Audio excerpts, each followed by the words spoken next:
The silent awakening, the Galactic Council headquarters floated in the void like a monument to eternal power. For 3,000 years, it had governed 200 star systems with absolute authority. The station was massive, large enough to hold 50,000 beings from across the galaxy.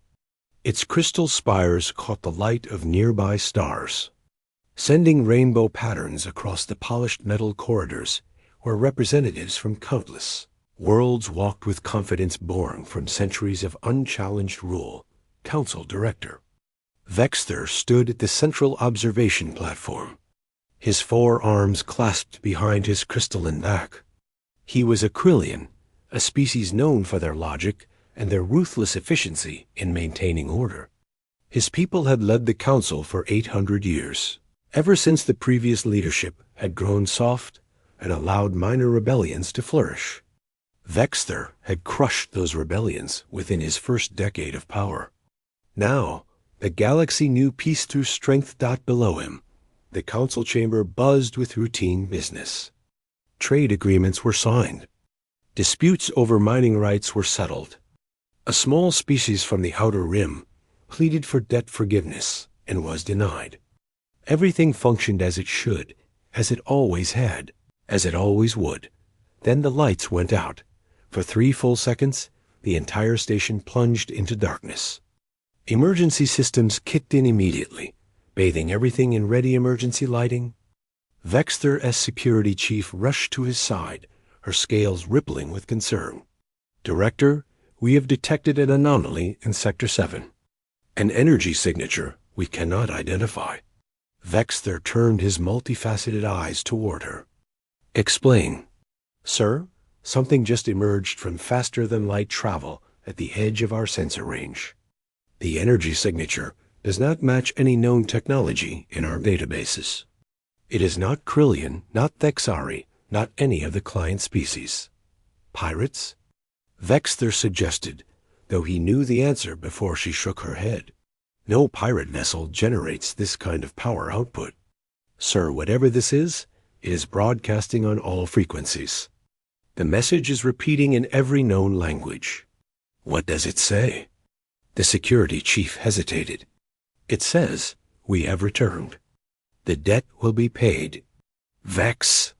Thor felt something he had not experienced in decades. Uncertainty.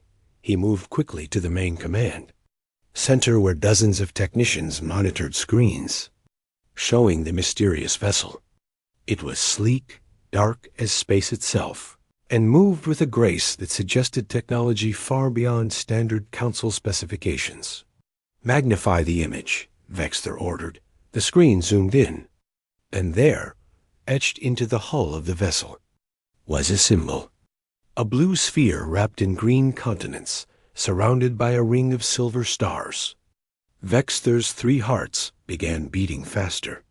He knew that symbol from the ancient archives, from history so old that most species had forgotten them. That is impossible, he whispered. Sir? The security chief asked. That is the emblem of Earth. That is a human vessel. Silence fell across the command center. Every being present knew the story, though most considered it ancient myth rather than history. 3,000 years ago, humanity had refused to submit to council authority.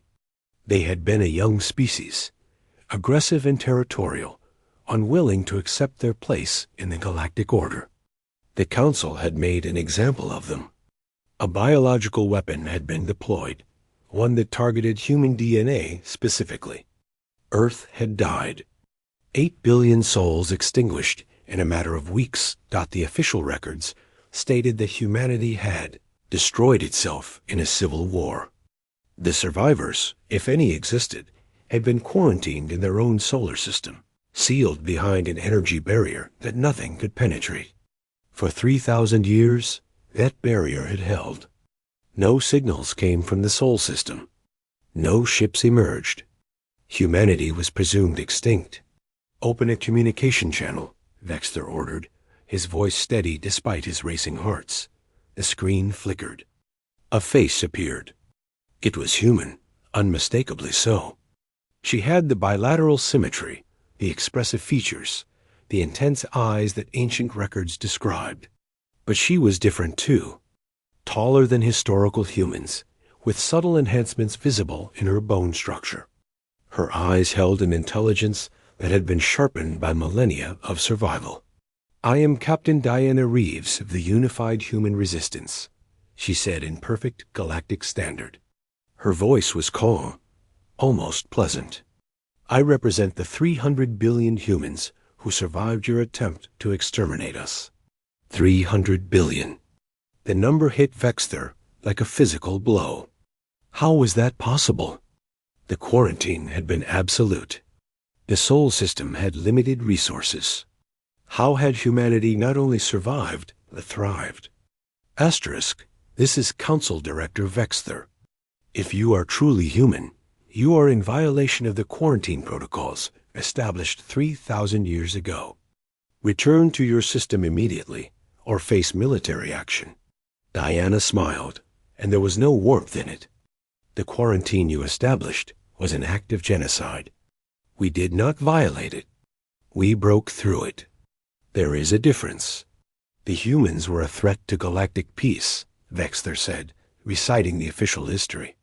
Your species destroyed itself through internal conflict. The Council merely contained the damage. Liar. The word hung in the air like a blade. Diana's expression did not change, but her eyes grew harder. We have the records, Director. Every communication, every council session, every debate about what to do with the human problem. We know you deployed the Omega Plague. We know it was designed in Krillian laboratories. We know you watched 8 billion people die and called it necessary for galactic stability. You have no proof of these accusations, Baxter said. But his voice lacked conviction. Diana gestured off screen. Suddenly, every display in the command center changed. Documents appeared, thousands of them, scrolling past faster than anyone could read individual words. But the headers were clear enough.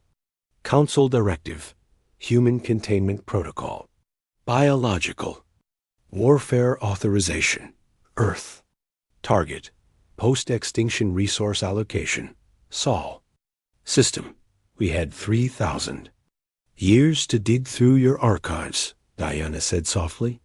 We had 3,000 years to learn your systems, to understand your technology, to prepare for this moment. We know everything you did, every species you subjugated, every world you stripped of resources, every civilization you crushed when they refused to bow. Vexter reached for the communication controls, intending to cut the transmission, but his hands would not move. He looked down and saw that his console was not responding. None of the consoles were responding. You cannot turn us off, Director, Diana continued. Our ship is currently interfaced with every system on this station. Your weapons are offline. Your shields are offline. Your faster-than-light drives are offline. We control everything. This is an act of war, Baxter managed to say. No, Diana replied. This is justice. And you will face it, one way or another. The Galactic Council has two options. You can acknowledge your crimes, dissolve this corrupt institution, and work with us to build something better. Something fair. Something where no species rules over others through fear and force. And the second option? Diana's smile returned, cold as the void between stars. We dismantle you piece by piece. We have already made contact with 47 client species who live under your oppression. They are ready to rise up. We have mapped every Council military installation. We have analyzed your fleet movements. We have spent 3,000 years planning for this war, Director. If it comes to war, you will lose. You are 300 billion against trillions, Vexter said. Your confidence is misplaced. Our confidence is earned. Would you like a demonstration? Before Vexter could respond, another alarm sounded. The tactical display activated, showing the nearby Epsilon Reach system. It was a major Council shipyard, one of 12 massive facilities that produced the military vessels that enforced Council authority across the galaxy. On the display, the shipyard simply ceased to exist. One moment it was there, its massive construction bays visible even at this distance. The next moment, there was nothing but an expanding cloud of debris. Asterisk. That was one ship, Diana said quietly. One of our scout vessels, armed with weapons you cannot imagine and cannot defend against. We have 10,000 ships like that. We have weapons you have never seen. We have soldiers who have trained for 3,000 years for one purpose, to bring the Galactic Council to justice. She leaned forward, and her eyes seemed to look directly into Vexther's soul. You tried to kill us, Director. You tried to erase humanity from existence. But we survived. We adapted. We grew stronger in the darkness you trapped us in. Now we have returned, and we will have our reckoning. Choose quickly how you wish to face it, with honor through acknowledgement and change, or with fire through continued resistance. Either way, the age of the Galactic Council ends today. The transmission cut. The screens returned to normal. Systems began rebooting across the station. But Vexther knew that the damage was done. In one conversation, the human captain had shattered the illusion of Council invincibility. She had proven that humanity possessed superior technology. She had exposed the genocide that formed the foundation of current Council power. And worst of all, she had offered hope to every oppressed species in Council space. Asterisk. Vexther looked around the command center. His staff stared back at him with fear in their eyes. Fear not of the humans, but of him. They were wondering if he had known about the genocide, if he had been part of the conspiracy, if following his orders would make them complicit in ancient crimes. Send a priority message to all Council military forces, Vexther ordered. Full mobilization. Battle status across all sectors. Sir, his security chief said quietly. Is that wise? If we attack them, we prove we are the aggressors. We validate their accusations. They have already validated their accusations with evidence we cannot refute, Vexther snapped. Our only option now is to demonstrate that the Council remains strong, that we cannot be threatened or intimidated. But even as he gave the orders, Vexther wondered if he was making a terrible mistake. The humans had returned after 3,000 years of isolation. They had not come pleading for mercy or begging for acceptance. They had come as equals, as conquerors, as judges ready to pass sentence on their ancient enemies. And deep in his innermost heart, Vexther wondered if perhaps that sentence was deserved. Asterisk. The price of arrogance. Admiral James Cordell stood on the bridge of the Defiance, humanity's flagship, and watched the tactical displays with satisfaction. Around him, 300 officers worked in perfect synchronization, their movements precise and efficient. They had trained for this moment across generations, passing knowledge from parent to child, refining strategies in simulation after simulation, until every possibility had been explored and countered. James was old by human standards. Nearly 200 years, thanks to the life extension technology humanity had developed during their isolation.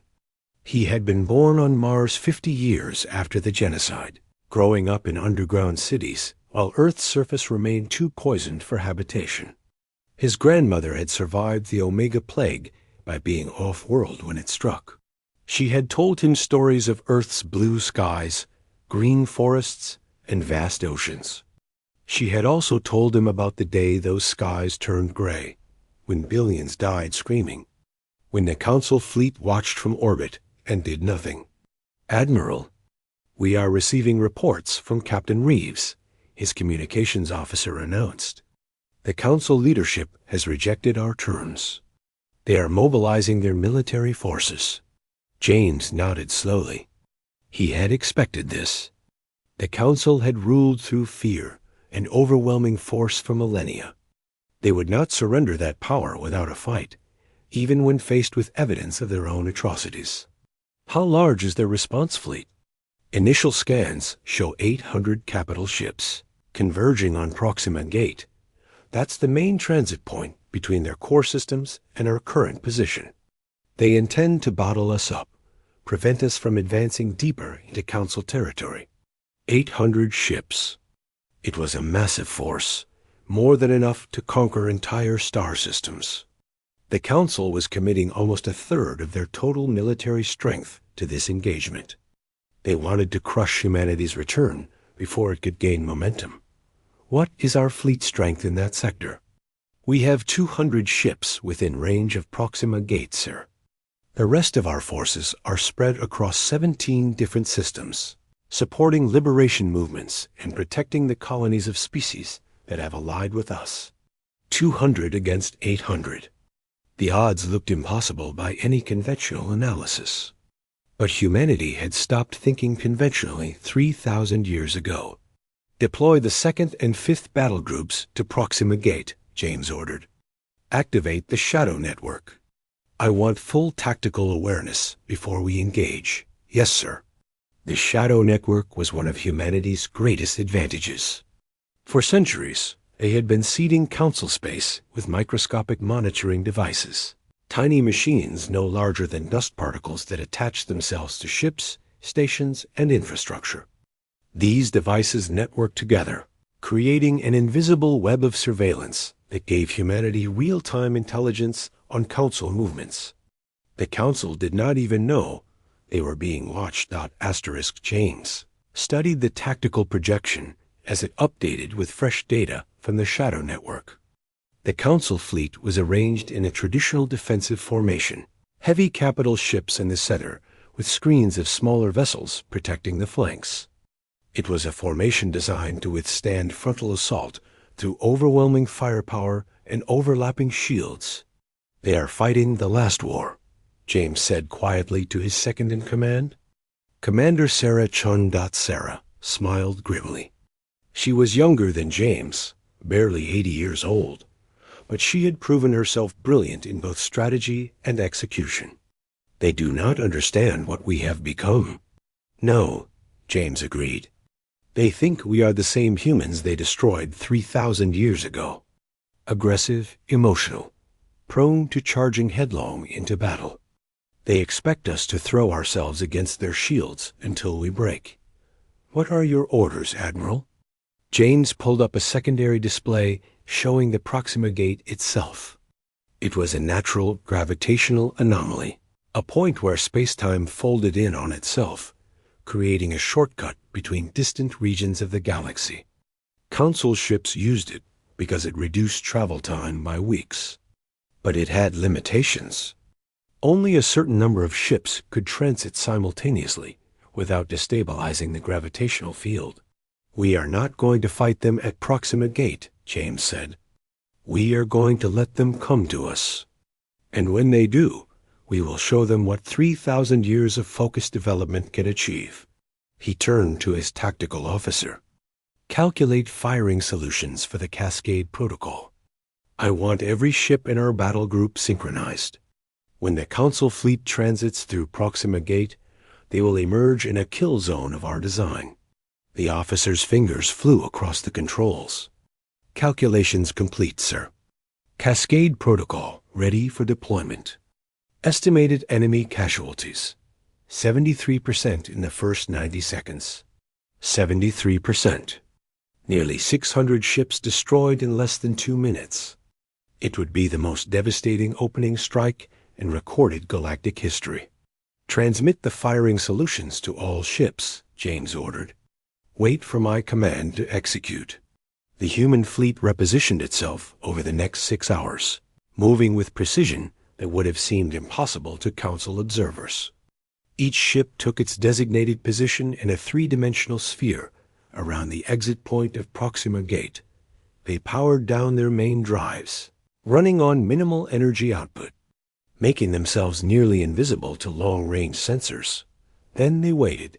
The Council fleet arrived exactly when the shadow network predicted they would. The gravitational anomaly of Proxima Gate rippled as space-time folded, and ships began emerging into normal space. First came the scout vessels, small and fast, meant to secure the area before the capital ships followed. Then came the destroyers, the cruisers, the massive dreadnoughts that formed the backbone of Council military power. They emerged in ordered formation, confident in their superiority, expecting to find a human fleet fleeing or preparing for a desperate defense. Instead, they found nothing. Asterisk for 30 seconds. The Council fleet scanned the surrounding space, searching for their enemy. Their sensors showed only empty void and distant stars. Then James gave the order: execute Cascade Protocol. Every human ship fired simultaneously, but they did not fire conventional weapons. Instead, they released swarms of what appeared to be small metallic spheres, each no larger than a human fist. Thousands of these spheres spread through space, their movements seemingly random. The Council fleet's point defense systems activated, tracking the spheres as potential threats.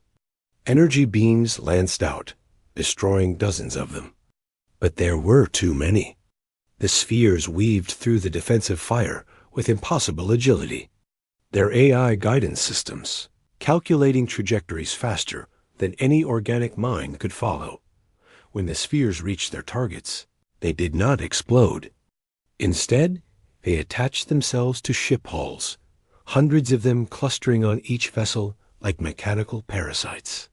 For 3 seconds, nothing happened. Then the spheres activated. Each sphere generated a localized gravity distortion, pulling in opposite directions simultaneously. The effect was catastrophic. Ship hulls crumpled like paper. Shields designed to stop energy weapons and kinetic projectiles offered no protection against gravity itself being weaponized. Internal structures collapsed. Crew members were crushed by forces their bodies could never withstand. In 90 seconds, 578 Council ships ceased to exist as functional vessels. Some broke apart completely. Others remained intact but powerless, their systems destroyed, their crews dead or dying. The surviving Council ships panicked. Formation discipline collapsed as captains made independent decisions to flee, to fight, to call for reinforcements. The unified fleet became a scattered collection of desperate vessels, trying to escape an enemy they could not see and weapons they could not comprehend. Asterisk. The human fleet revealed itself then, emerging from stealth to finish the engagement. But they did not destroy the remaining ships. Instead, they disabled them, targeting engines and communication systems, leaving the crews alive but helpless. Within 3 hours, the Battle of Proxima Gate was over. The Council had committed 800 ships and lost 92% of them. Humanity had not lost a single vessel. James stood on the bridge of the Defiance, watching the debris field that had once been the Council's greatest fleet, and felt no satisfaction. Only a cold determination to see this through to the end. Broadcast a message on all Council frequencies, he ordered. I want every world to hear this. The communications officer nodded, and James found himself speaking to billions of beings across hundreds of star systems.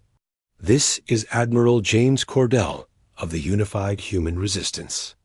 Today, the Galactic Council sent 800 ships to destroy us, to silence our demands for justice, to continue the genocide they began 3,000 years ago.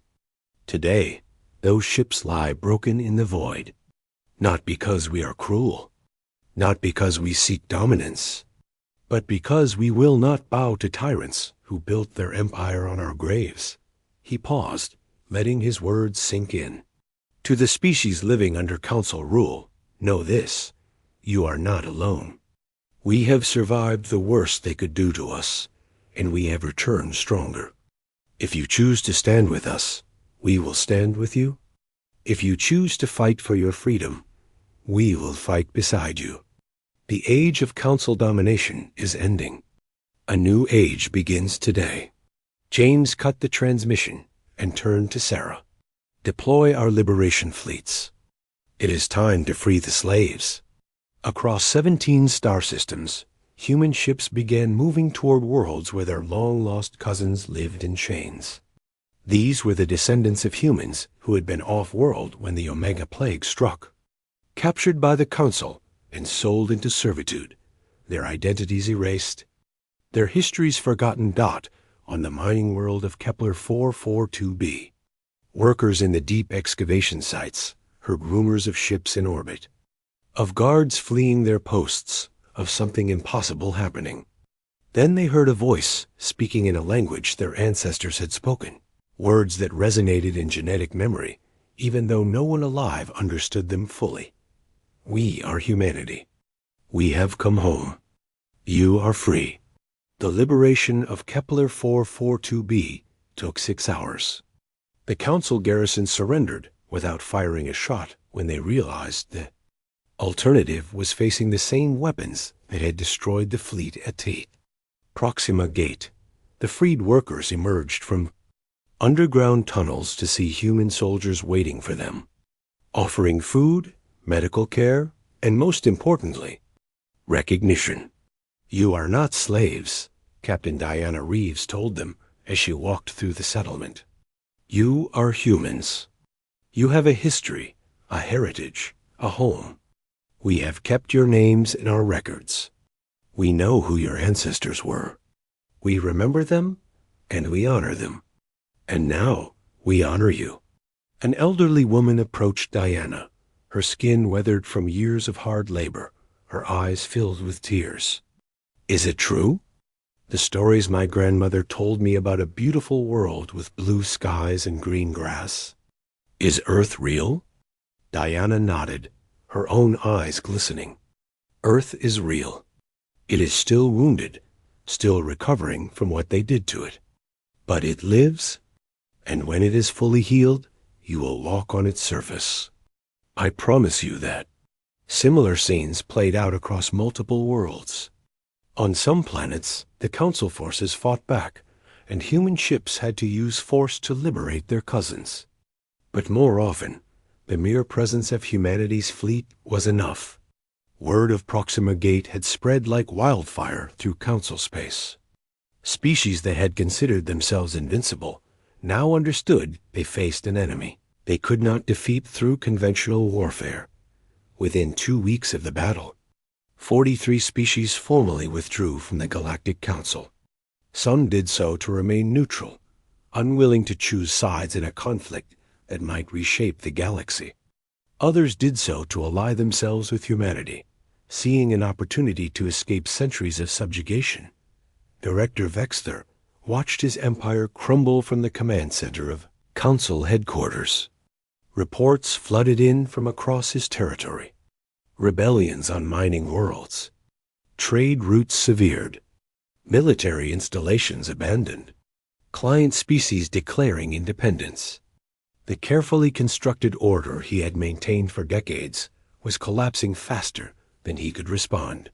Sir, his security chief said quietly, we are receiving a transmission from the human fleet. It is Admiral Cordell. He is requesting a formal negotiation. Vexter wanted to refuse. Every instinct told him to fight, to commit every remaining ship, to burn the galaxy down rather than surrender. But he looked at the tactical displays, showing human vessels in orbit around 17 formerly Council-controlled worlds. He saw the casualty reports from Proxima Gate. He read the intelligence assessments that all concluded the same thing. Humanity possessed technological superiority that would take the Council centuries to match. Except the transmission. Vexter said, his voice hollow. Admiral Cordell appeared on the screen. He did not look triumphant. He looked tired, sad, and utterly determined. Director Vexter, James said, the Galactic Council is finished. You can accept this truth peacefully, or you can force us to demonstrate it repeatedly until no Council fleet remains intact. The choice is yours. What do you want? Vexter asked. Justice, acknowledgement, and a new beginning. James leaned forward. In 1 week, There will be a gathering on neutral ground. Every species in council space is invited. We will present our evidence of the genocide. We will hear testimony from survivors. And we will collectively decide what comes next. Not through force, not through threats, through honest dialogue between equals. And if I refuse to attend, then you will be irrelevant, James said simply. The galaxy is moving forward with or without you, Director. But I would prefer you be there. Someone needs to speak for the Krillian people, to help them understand what was done in their name, and choose how they wish to move forward. The transmission ended. Vexter sat in his chair, feeling the weight of 3,000 years of history pressing down on him. The council had been built on a lie, sustained through fear, and maintained through the oppression of countless beings. Now that foundation had cracked, and everything built upon it was tumbling down. He could fight.